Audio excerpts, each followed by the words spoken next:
शंकर का अनुमोदन कराए, शिव चरित्र कराए। महाराज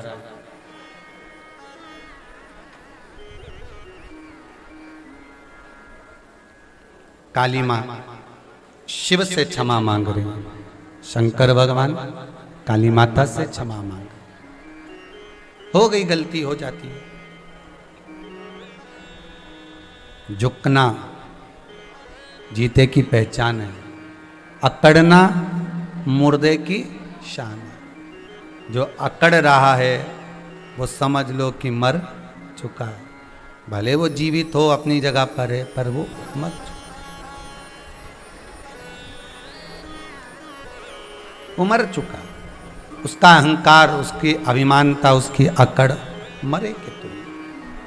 शिव चरित्र का एक पात्र में अगर थोड़ा सा दूध भी हमने लेकर, थोड़ा सा दूध का भाग अगर हम लेकर शिव के दरवाजे तक जा रहे हैं, शंकर की चौखट तक अगर हम पहुंच रहे हैं,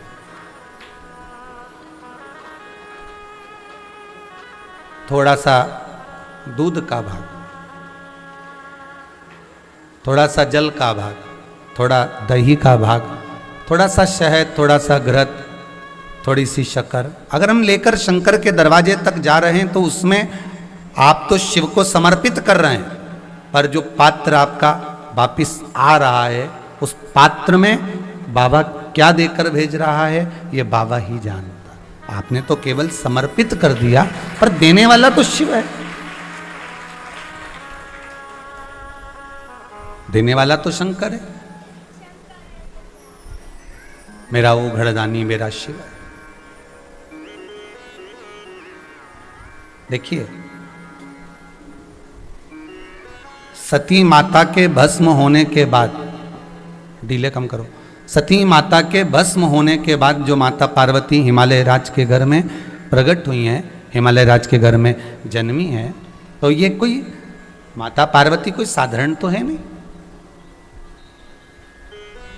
पितरों के घर की बेटियों की बेटियां हैं ये।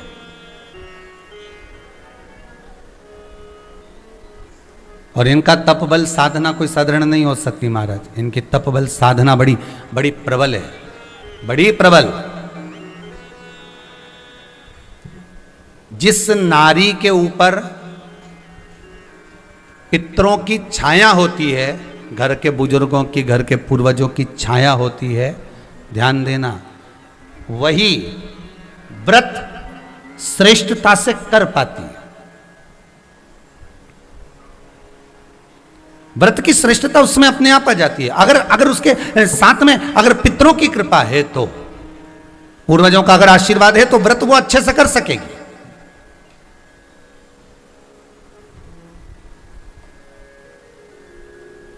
और सहज भाषा में समझ लीजिए, बहुत अच्छे से समझना इस बात को, कि मान लो, एक सरल भाषा में आप और अच्छे से समझिए उसको, बहुत अच्छे से, कि जिस व्रत के दिन आपका उपास है, सोमवार का, मंगलवार का, बुधवार का, गुरुवार का, तीज का, चतुर्थी का, पंचमी का, छठ का, किसी का भी अगर आपका व्रत है, और उस व्रत वाले दिन यदि आपको क्रोध आ रहा है, व्रत वाले दिन अगर आपकी प्रवृत्ति चिड़चिड़ी हो रही है, क्रोध आ रहा है, अपशब्द निकल रहे हैं, और रोना आ रहा है, क्रोध आ रहा है, बहुत सारे परेशानी उसी दिन तुम्हारे सामने आ रही है, समझ लेना कि तुम्हारे घर के पितृ भूखे जरूर है, अन्न भाग मांग रहे हैं। एक बात पहले भी कही थी, शायद आपको ध्यान में होगा, रात्रि को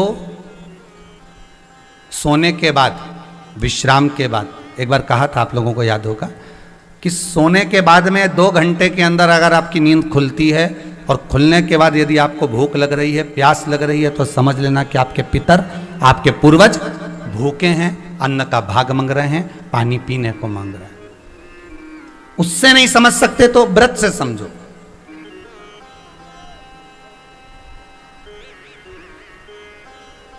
व्रत से समझ लो। मान लो आपने व्रत किया, और आपकी प्रवृत्ति चिड़चिड़ हो रही है, क्रोध आ रहा है, अपशब्द निकल रहे हैं, ताने निकल रहे हैं, या कोई कुछ कहकर चले गया और आपकी आंखों में अश्रु भर रहे हैं, आपकी आंखों में आंसू आ रहे हैं, तो वो श्रेष्ठ व्रत नहीं हो सकता, उसमें दुख है। पुष्प ताजा है तो आप भगवान को दोगे, सही है कि गलत है? केला अच्छा है तो भगवान को दोगे, वो काला पड़ गया तो तुम भगवान को दोगे क्या? अंदर से गल चुका है तो भगवान को दोगे क्या? नहीं, आप भगवान को दोगे। कोई फल ताजा है तो आप भगवान को दे दोगे, कोई पुष्प ताजा है अच्छा है तो आप भगवान को दोगे। अगर पुष्प मुरझा गया तो भगवान को दोगे क्या? पुष्प बेकार हो गया तो भगवान को दोगे क्या? नहीं। उसी तरह व्रत होता है, उसी तरह हमारा व्रत है। जिस व्रत में हमको क्रोध आ रहा है, जिस व्रत में हम चिड़चिड़े हो रहे हैं, जिस व्रत में हम अपशब्द कर रहे हैं, जिस व्रत में हमको रोना आ रहा है, जिस व्रत में हम किसी की बात का ठेस हमको पहुंच रहा है और हम क्रोधित हो गए, हम रो दिए, हम चिड़चिड़ हो गए, समझ लेना वो फूल मुरझा चुका है, वो व्रत तुम्हारा बेकार हो चुका है, उसको भगवान स्वीकार नहीं करेगा। और जिस व्रत में आपके चेहरे पर प्रसन्नता हो, हम इस व्यासपीठ से कहना चाहेंगे कि जितने भी यजमान यहाँ कथा करवाने आते हैं, जितने भी यजमान यहाँ पहुँचते हैं या ऑनलाइन वहीं से बैठकर पूजन कर कर कथा करवाते हैं, हम उनको भी कहते हैं कि 7 दिन की आपकी शिव महापुराण की कथा है, 5 दिन की आपकी शिव महापुराण की कथा है, 9 दिन की आपकी शिव महापुराण की कथा है। शंकर की कथा, चाहे भागवत कथा हो, चाहे रामायण कथा हो, रामचरितमानस हो, चाहे गीता हो, जिस पुराण को आप बचवा रहे हो, जिस पुराण को आप करवा रहे हो, जो करवाने वाला होता है उसके चेहरे पर स्माइल होना चाहिए, प्रसन्नता होना चाहिए। क्यों? क्योंकि इस पुराण को आप अकेले नहीं सुन रहे, इस पुराण को आपके पितृलोक में विराजमान पितृ पूर्वज भी श्रवण कर रहे हैं। जितनी आपकी चेहरे पर प्रसन्नता होगी उतनी आपके पूर्वज भर भर कर आशीर्वाद देंगे। 7 दिन तक, जब तक आप कथा का रसस्वादन कर रहे हो, कथा श्रवण कर रहे हो, 7 दिन तक आपके चेहरे पर अगर प्रसन्नता है तो पूर्वजों का आशीर्वाद आप पर बना हुआ है, आप पर बना हुआ है।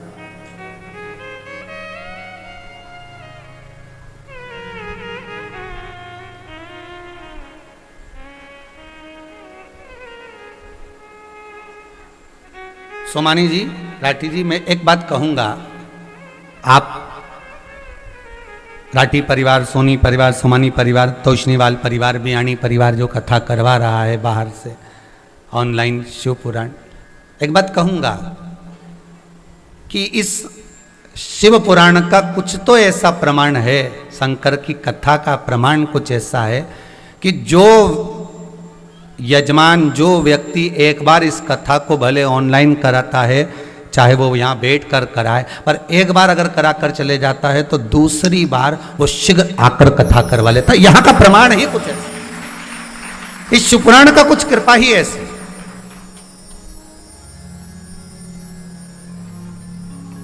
और जितने करवा कर गए सबके नंबर लाइन में लगे हुए हैं।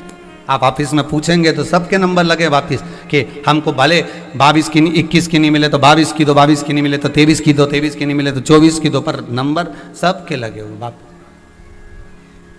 और आपसे भी निवेदन है, जितने श्रोता इस आस्था चैनल के माध्यम से, जितने फेसबुक यूट्यूब के माध्यम से इस पावन कथा को श्रवण कर रहे हैं, मेरे भोले भंडारी से, भोला है और भंडारी, भंडारी मतलब भरने वाला, खाली तो छोड़ता ही नहीं है। सावन के महीने की कथा सुन रहे हो, शिव पंचामृत कथा सुन रहे हो, तो बाबा से निवेदन इतना जरूर करना कि बाबा मेरी झोली खुशियों से ऐसी भर देना कि मैं भी एक बार शिव महापुराण की कथा करवाऊं। तेरी कृपा होगी तो होगा, तू करुणा करेगा तो होगा, तू कृपा नहीं करेगा तो कुछ नहीं हो सकता। कि झोली ही मेरी तंग है, तेरे यहाँ कमी नहीं, बस पात्रता अच्छी होगी, पात्र अच्छा होगा, बर्तन अच्छा होगा, अगर धुला हुआ होगा तो भगवान को भी देने में आनंद आएगा। आप बर्तन को अच्छा रखोगे तो आप ये मन को अच्छा रखोगे तो भगवान देने में पीछे नहीं हटता, खूब देता,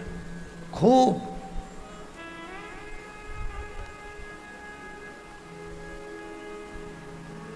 वो देने में कमी नहीं रखता। फिर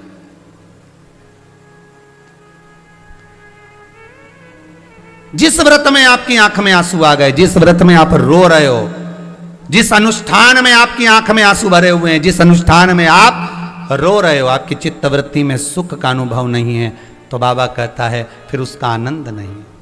पूर्वज इंतजार करते हैं पितृलोक में। घर की माँ, घर का पिता कभी अपने बच्चे को रोता हुआ नहीं देख सकता, कभी रोता हुआ नहीं देखेगा। बहू अपशब्द भी कह देती है ना, तो भी सास दूसरी बहू से कहती है जा उसको चाय दे करा, तो दूसरी बहू कहती है माँ अभी तो झगड़ा करके गई आपसे, अभी आड़ा टेढ़ा बोल रही थी और चाय पूछ रही हो। पागल है, उसमें तो अक्कल नहीं है, तू तो समझदार है ना, चाय दे क्या, जा चाय दे। तो इतना बोल रही थी वो, तो मैं तो कुछ खाऊंगी नहीं, भले नहीं खाए अपना काम है ना, तू चाय दे करा जा। सास अगर रोटी खाने भी बैठती है ना, बहू से झगड़ा भी हो जाता ना, तो भी उसको रोटी नहीं भाती, वो कहती है जा पहले उसको पूछ ले उसने खाया कि नहीं खाया। और अगर सास खा भी लेगी तो कह देगी उसको भी दे, बोल देना कि खाना खा ले। वो नहीं खा रही तो एक काम कर, उसके कमरे में दिया, जा दिया। ये माँ होती है, ये पिता होता है। गलती हो गई ना तेरे से बेटा, थोड़ी सी गलती हुई है ना, तो चिंता मत कर, जा हो गया ना, हो जान दे, देखा जाएगा, तू जा संभाल, आगे जाके वापिस फैक्ट्री संभाल, वापिस काम संभाल, वापिस दुकान संभाल, हम देख लेंगे, जाओ तुम जाओ। पिता माता, बच्चे दुखी हैं तो माता पिता दुखी है। शिव महापुराण का सबसे सुंदर संवाद यही है कि आप जिस दिन व्रत करें, जिस दिन आप उद्यापन करें, जिस दिन आप व्रत रखें, जिस दिन आप भगवान की आराधना में डूबे हुए हैं, शंकर की कथा 3 घंटे अगर आप श्रवण कर रहे हैं तो 3 घंटे आपकी चित्तवृत्ति में कहीं ना कहीं कोई क्लेश नहीं होना चाहिए। वो देवता कहते हैं कि मैं वर देने के लिए बैठा हूं, पात्र अगर साफ है तो मैं भर दूंगा, इतना भर दूंगा कि बटोरा नहीं जाएगा। और वो देता है, इतना दे देता है कि बटोरा नहीं जाएगा, उनकी कृपा।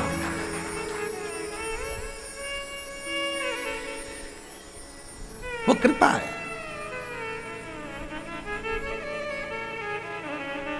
राम जी का स्नान करोगे तो मूर्ति को थाली में रखकर नहलाओगे, बोलो सही है कि गलत है? ठाकुर जी का स्नान कराओगे तो थाली में रखकर कराओगे, बोलो सही है कि नहीं है?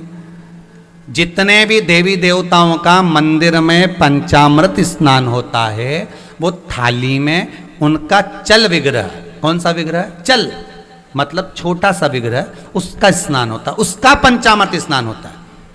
कभी तुमने अभी ये जन्माष्टमी आएगी टीवियों पर, जब भगवान का सुंदर जन्म का दर्शन कराएंगे, तो आप किसी भी मंदिर का दर्शन अगर आपको टीवी पर कराएंगे तो आप बड़ी मूर्ति का स्नान करता हुआ दिखाएंगे।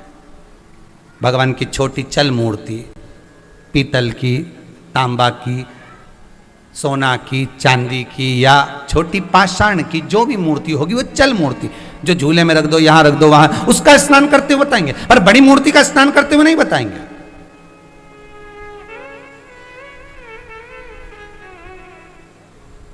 अगर बड़े स्वरूप का दर्शन करते हुए, पंचामृत स्नान कराते हुए, बड़े स्वरूप का अगर स्नान कराते हुए बताएंगे तो 2 का बताएंगे, एक मेरे देव अधिदेव महादेव, और दूसरे नंबर पर अगर आपको दर्शन कराएंगे तो मेरे जतिपुरा में विराजमान गोवर्धन नाथ जी का दर्शन बता देंगे, वहां दर्शन आपको करा दिया जाएगा कि यहाँ दूध चढ़ रहा है, यहाँ पंचामृत स्नान हो रहा है। शंकर जी का, महाकाल का दर्शन आपको दिखा देंगे, काशी का दिखा देंगे, सोमनाथ का दिखा देंगे कि जल चढ़ रहा है, दूध चढ़ रहा है, दही चढ़ रहा है, पंचामृत चढ़ रहा है, ये दर्शन तो आपको करा देंगे। ये आप दर्शन आप ऑनलाइन भी कर सकते हो, लाइव भी कर सकते हो।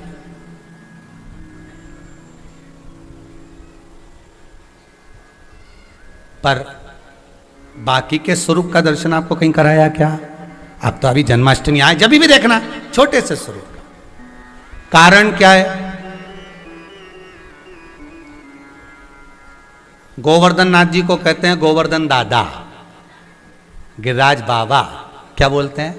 जम के बोलिए जरा, गिरिराज बाबा। बाबा का मतलब हो गया दादा, मतलब भगवान कृष्ण जिसकी पूजन कर रहे हैं तो वो बड़ा ही हुआ ना, भगवान कृष्ण पूजन कर रहे हैं गिरिराज दादा की, कि मैं तो गोवर्धन को जाऊं मारा वीर, नाई माने मेरो मनवा, 7 कोस की करूं परिक्रमा, ओ मैं तो मानसी गंगा में नहाऊं मारा वीर, नाय माने मेरे। और लड्डू पेड़ा और जलेबी में तो 56 भोग लगाऊं महावीर नहीं तो किसकी पूजन करा रहे हैं? पूछा कन्हैया से तो कहा गोवर्धन नाथ जी की, गोवर्धन बाबा की कर। तो इनको बाबा का, ठाकुर स्वयं गोवर्धन नाथ जी की पूजन करा रहे हैं, मतलब ठाकुर जी कर रहे हैं कि ये बड़ा है। पुष्टि मार्ग के गिरिराज जी के जो पद गाए जाते हैं उसमें बोला गया बड़ा देव, ये कोई छोटा नहीं बड़ा है। और शंकर जी को जब स्नान कराते हैं तो भी लोग कहते हैं महादेव, मतलब ये भी दादा और ये भी दादा और अपन सब उसका पोता पोती। सही है कि गलत है? अब दादा की गोद में अगर बैठोगे, दादा के पास जाओगे तो दादा कोई आशीर्वाद नहीं देते, पोता बहू को अगर आशीर्वाद देंगे ना तो एक ही बात कहेंगे, दूध दो नहाओ पूतो फलो। तो दो ही देवता ऐसे हैं जो यही आशीर्वाद देते हैं, दूधो नहाओ पूतो फलो। शंकर जी के पास में जाओगे, दूध चढ़ाओगे तो थोड़ा छींटा तो तुम्हारे ऊपर आएगा ही। वो दूध पांव की पास रेले से नीचे से जो बनाया गया है सामने जलाधारी, उससे निकल कर जा रहा है, गिरने के बाद वो दूध जा रहा है और उस दूध का छींटा, ना जाने कितने लोग आ रहे हैं पानी चढ़ा रहे, दूध चढ़ा रहे, उसका छींटा अपने शरीर पर आ रहा है। गिरिराज बाबा को दूध चढ़ाओगे तो वो भी अपने कपड़े पर आता है, क्योंकि दोनों बाबा एक ही आशीर्वाद देते हैं, दूधो नहाओ पूतो फलो। पर शंकर जी को भी मालूम है, गोवर्धन नाथ जी को भी मालूम है, 40 रुपए लीटर के दूध से ये नहाएगी तो नहीं। ये तो मालूम है उनको भी कि ये 40 रुपए लीटर का दूध, 60 रुपए लीटर का दूध, ये घर जाके के दूध में नहाओगे नहीं। तो भगवान गोवर्धन नाथ जी ने अपने ही दूध में तुमको नहला दिया, शंकर भगवान ने अपने ही दूध में तुमको नहला दिया कि दूधो नहाओ और घर जाके पूतो फलो। ये भर शिव दे रहे हैं, ये भर गोवर्धन नाथ जी दे रहे हैं कि दूधो नहाओ, जम के तो बोलो पूतो फलो।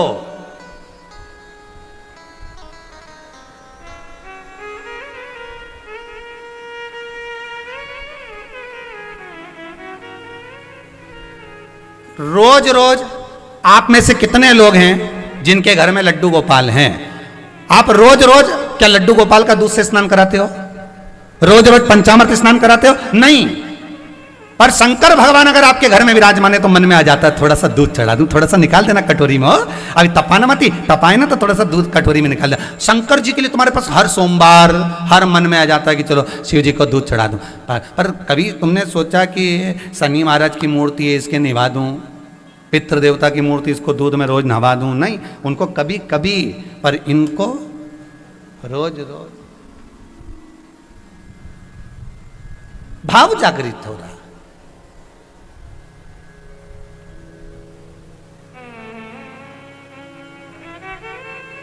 दूध समर्पित कर रहे।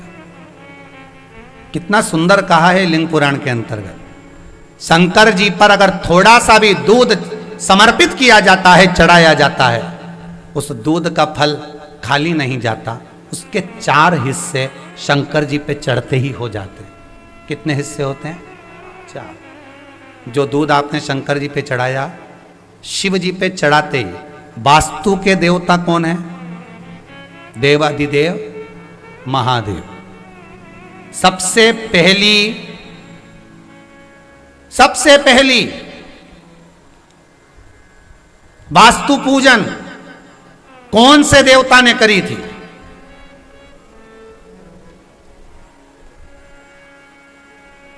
कोई आपसे पूछ ले तो आपको बता देना चाहिए। शंकर भगवान ने करी थी। कब करी थी? जब माता लक्ष्मी के घर में माता पार्वती घूमने के लिए गई और पार्वती मैया जैसे ही लक्ष्मी जी के यहाँ पहुंची और लक्ष्मी जी ने पार्वती का हाथ पकड़कर कहा, क्यों पार्वती आ गई? आज आ गई तेरे से मिलने के लिए, दोनों बेस्ट फ्रेंड, अच्छी सहेलियां। पार्वती, सोने के पर्णकोटे हैं, सोने के कलश लगे हैं, सोने का मंडप, सोने की तोरण, सोने की कालीन, देखा मेरा वैकुंठ? और एक तेरा पति गुफा में भस्मी लपेट के रे, सोने का तो गहना ही नहीं, इसलिए फूल के पहन के तू रे। पार्वती ने कहा, देखो फालतू की बात करो मती, हमारे पति को कुछ बोलना मती, चल और चल, सोने के हाथी, सोने के घोड़े, सोने का कालीन, सोने के तोरण सब दिखाए। पार्वती के हृदय में बड़ा ठेस पहुंचा। पार्वती एक क्षण नहीं रुकी, सीधे कैलाश पर आ गई।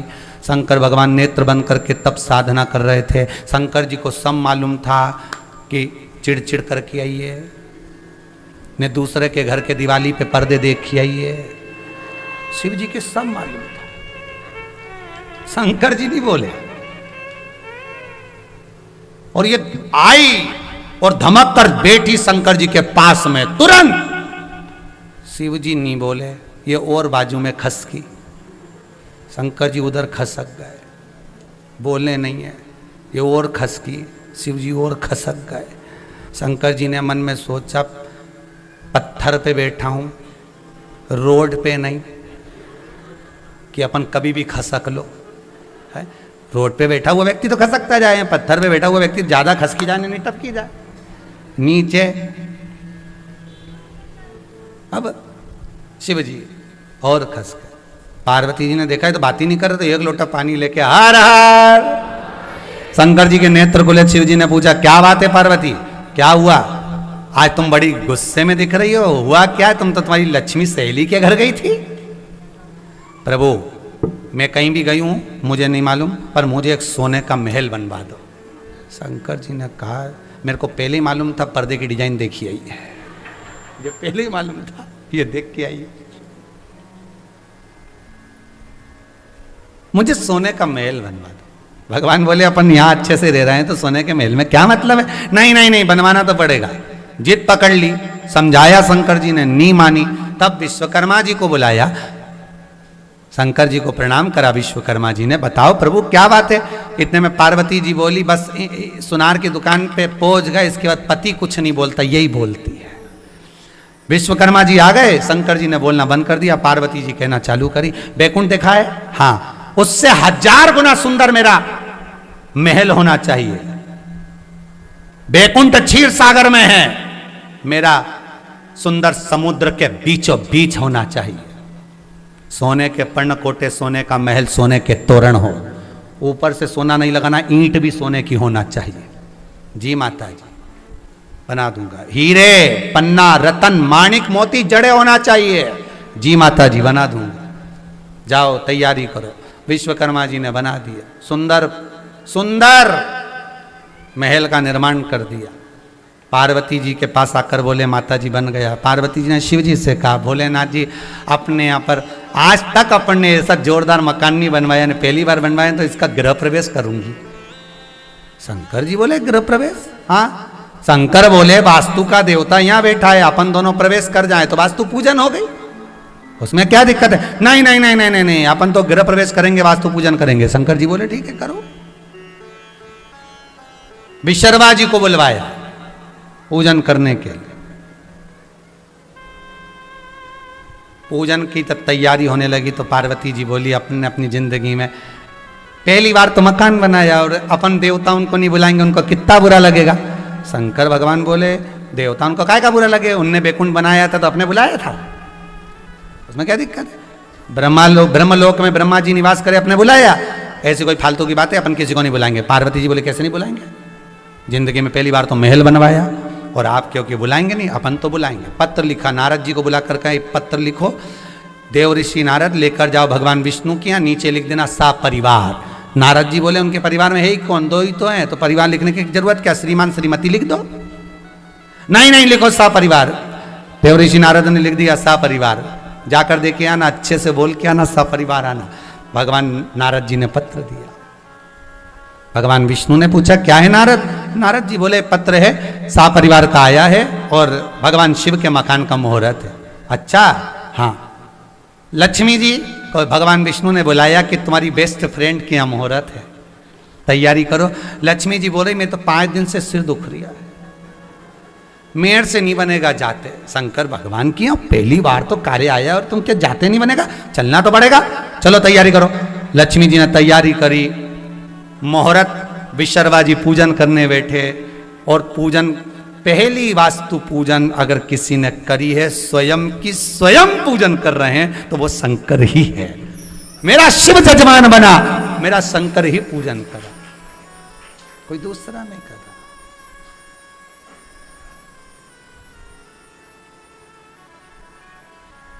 शंकर पूजन करा रहे हैं। शंकर ही वास्तु के देवता हैं, शंकर ही पूजन कराने वाले हैं, शंकर ही पूजन कर रहे हैं। पूजन चालू हो, पार्वती जी को बुलाया, विश्वकर्मा जी ने चला जाओ बैठ जाओ। पार्वती जी बोली अभी नहीं बैठूंगी। शंकर भगवान बोले बैठ भी नहीं सकती, इसकी तो बेस्ट फ्रेंड नहीं आई, कहां से बैठेगी। जब सहेली आएगी तब बैठेगी, अब आई तो है नहीं। थोड़ी देर में गरुड़ पर दिखे नारायण लक्ष्मी, मेरे प्रभु जब दिखे, पार्वती मैया खुश हो गई। शंकर भगवान बोले अब तो चल, तेरी सहेली आ गई। अभी रुको स्वामी। वो जैसे ही आई, भगवान विष्णु को तो भगवान शंकर ले गए, लक्ष्मी जी को पार्वती ले गई। सोने के पर्णकोटे देख, सोने की तोरण, सोने का कलश, सोने के मंडप, ईंट भी लगी सोने की।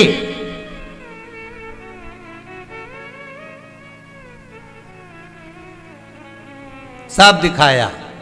बाद में पार्वती जी ने कहा क्यों री लक्ष्मी, तुम्हें थोड़ी बहुत शर्म नहीं आई?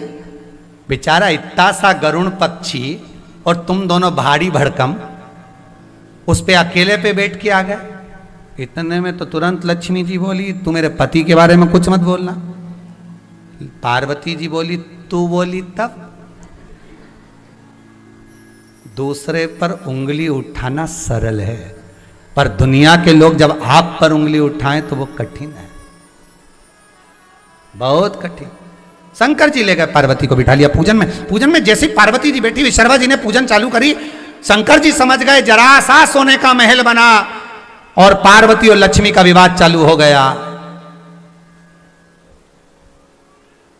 3 के मकान जिसके होते हैं, छोटा सा मकान जिसका होता है, उसमें भाई भाई का झगड़ा बहुत कम होता है। पर जहां मल्टी तैयार हो गई, फैक्ट्री तैयार हो गई, मकान तैयार हो गया, भाइयों का झगड़ा प्रारंभ हो जाता है। ये कमरा हमारा, ये तुम्हारा, ये आधा तुम्हारा आधा उसका। अब 2 कमरे का मकान, उसमें भी टीन डली, उसका झगड़ा कौन करेगा? वो अपन तो दूसरा बना लेंगे, चलो यहां से निकलो बाहर। झगड़ा तो धन का है।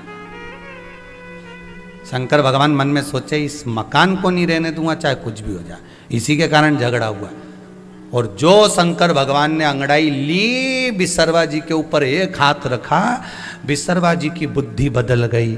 जैसे ही पूजन पूरी हो गई, शंकर भगवान ने कहा गुरुदेव बताओ विश्वकर्मा जी दक्षिणा क्या दी जाए पूजन की? पूजन की दक्षिणा क्या दूं, बोलो आप। विश्वकर्मा जी ने कहा मकान आपने बनवाया है पर रजिस्ट्री पार्वती के नाम पर है, इसलिए पार्वती माता से दक्षिणा मांगूंगा। अगर पार्वती जी बोले तो मैं दक्षिणा मांगू। पार्वती जी इतनी खुश थी, इतनी खुश, मांगो गुरुदेव क्या चाहिए। विश्वकर्मा जी ने बोला पहले संकल्प लेना पड़ेगा कि दक्षिणा जो मैं मांगूंगा वो देना पड़ेगा। हाँ मैं संकल्प लेती हूँ, जो तुम मांगोगे वो दूंगी। तो विश्वकर्मा जी ने कह दिया ये सोने का महल अच्छा लग रहा है, माता जी दे दीजिए, दे दीजिए। पार्वती की आंख में आंसू भर गया। दे तो दूंगी पर मेरा श्राप है, तेरे घर में दिया जलाने वाला नहीं बचेगा। बड़ी मुश्किल से तो बनवाया था सोने का महल, एक दिन इसमें आग लगेगी सोने के महल में। शंकर जी बोले काहे को श्राप दे रही, अब दे दिया तो उसका क्या सोच। कितना जोरदार महल होगा जिसका पूजन करा शंकर और पार्वती ने, बनवाया शंकर पार्वती ने, और गया दूसरे के हिस्से में विश्वकर्मा जी के। और विश्वकर्मा जी ने दे दिया वो सोने का महल अपने पुत्र श्री लंकेश रावण को। और वो रावण के पास जब सोने की नगरी आई, तब रावण ने पंडितों को बुलाकर पूछा ये बताओ हमारे महल में आग काहे को लगी, आग लगने का कारण क्या था? तो पंडितों ने कह दिया ज्योतिषी देखने वालों ने, ये पुराना है, श्राप लगा था। पुराना है, आज का नहीं, मिला है। 4 हिस्सों में जो तुम दूध कटोरी में लेकर शंकर को समर्पित करते हो, शिवजी पर जो तुम दूध चढ़ाते हो, शंकर पर अगर थोड़ा सा भी 1 चम्मच भी दूध चढ़ाया है तो 4 हिस्से हो गए। पहला वो दूध का हिस्सा गया कहां? वास्तु के देवताओं के पास। किसके पास गया है? जम के बोलिए जरा। वास्तु के देवताओं के पास, जो दूध से स्वीकृत रहते हैं। हिंदू धर्म में आज भी नियम है, जब वास्तु पूजन होती है तो गैस पर रखकर दूध को उफाना जाता है, तपाया जाता है, दूध गिरता है, तो उससे मालूम पड़ता है कि वास्तु का देवता कितना प्रसन्न हुआ है। एक भाग गया वास्तुदेव के पास, शंकर ही वास्तु के देवता हैं। दूसरा भाग गया, जैसे ही हम दूध चढ़ाते हैं वो दूध जलाधारी पर गिरता है। बोलो सही है कि गलत? जैसे ये जलाधारी है, ये शिवलिंग है, शिवलिंग पर अगर आपने दूध चढ़ाया तो ये गोल जो जलाधारी है इस पर जाएगा कि नहीं जाएगा? तो ये जलाधारी कौन है? माता पार्वती।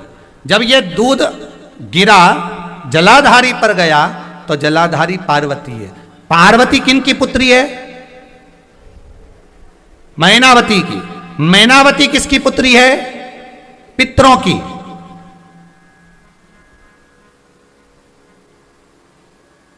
जब ये दूध पार्वती के हस्त कमल पर जाता है, पार्वती इस दूध का भाग मैनावती को देती हैं कि माता आपने मुझे दूध पिलाकर पालन किया है। इस भाग को जब मैनावती को मिलता है तो मैनावती अपने पितरों को प्रदान कर देती है कि आपके बल पर आज मुझे ये प्राप्त हो रहा है, आज मुझे मिला। तो शंकर पर चढ़ाए गए दूध का एक भाग वास्तु को गया, दूसरा भाग जम के बोलो पितरों को गया, तीसरा भाग शिव को चढ़ाया गया दूध का तीसरा भाग जाता है शंकर के गले में जो विषधर बैठा है। कौन? वासुकी नाग। वासुकी नाग।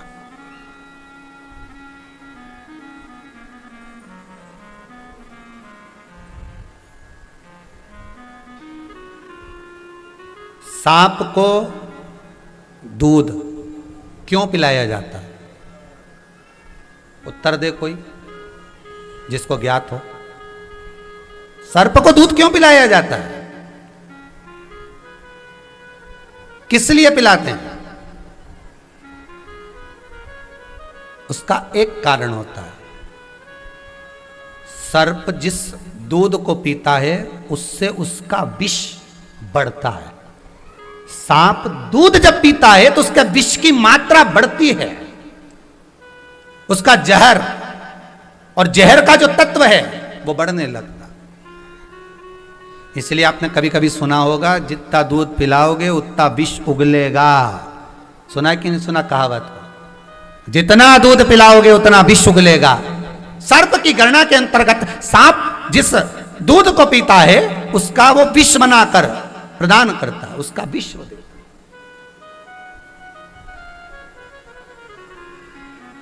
तीसरा भाग सर्प को जा रहा है जो शिव जी के गले में है।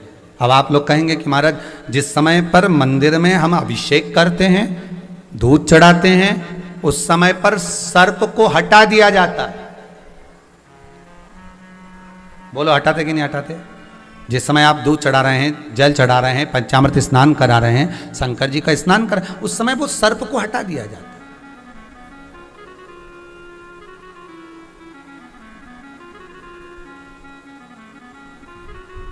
सर्प को हटा देते हैं। जब सर्प वहां रहता ही नहीं है तो तीसरा भाग फिर सर्प को कैसे प्राप्त हो गया? शंकर जी पे चढ़ाए हुए दूध का तीसरा भाग सर्प को कैसे मिला? शिव महापुराण की कथा कहती है तीसरा भाग जो कंठ पर भगवान के विष विराजमान है, उस विष से दूध का स्पर्श होता है। प्रत्येक शिवलिंग के अंदर, प्रत्येक शिवलिंग के अंदर, सारे ब्रह्मांड में जितने शिवलिंग हैं, प्रत्येक शिवलिंग के अंदर वासुकी नाग का चौथे नंबर का भाई कर्कोटक उसके अंदर विराजमान है। प्रत्येक शिवलिंग के अंदर। जब हमने दूध चढ़ाया, तीसरा भाग किसके पास गया? बोलते जाओ, पहला किसके पास गया है? सबसे पहला किसके? दूसरे नंबर का, जम के बोलो, पितरों का। तीसरा सर्पदेव के पास गया, नागों के पास। और दूध चढ़ाने का चौथा भाग कहाँ जा रहा है? तो ध्यान दीजिएगा, इस मनुष्य की देह को पाने के बाद हमारी सामर्थ्यता नहीं है कि हम 33 कोटि देवता को अलग अलग स्नान करा सकें, 33 कोटि देवता को अलग अलग दूध चढ़ा सकें, 33 कोटि देवता को अलग अलग चावल चढ़ा सकें, 33 कोटि देवता को अलग अलग हम चंदन चढ़ा सकें। यह हमारी सामर्थ्यता नहीं। तो क्या करा? दूध शंकर जी पे चढ़ाया। जब वो बहकर नीचे जा रहा है, जहां से निकलकर दूध उत्तर की ओर जा रहा है, उस स्थान पर जहां दूध जमीन पर गिरा, गिरते से जितनी दूर तक गया, वहां 33 कोटि देवता विराजमान होते हैं, उनको उसका भाग प्राप्त हो जाता है, उनका भाग उसको मिल गया। शिव पर समर्पित किए गए दूध का भाग 33 कोटि देवता। शंकर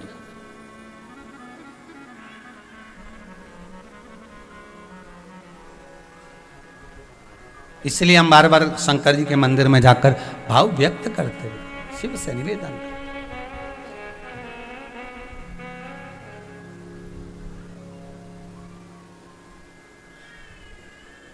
भगवान शिव से आराधना करते महाराज।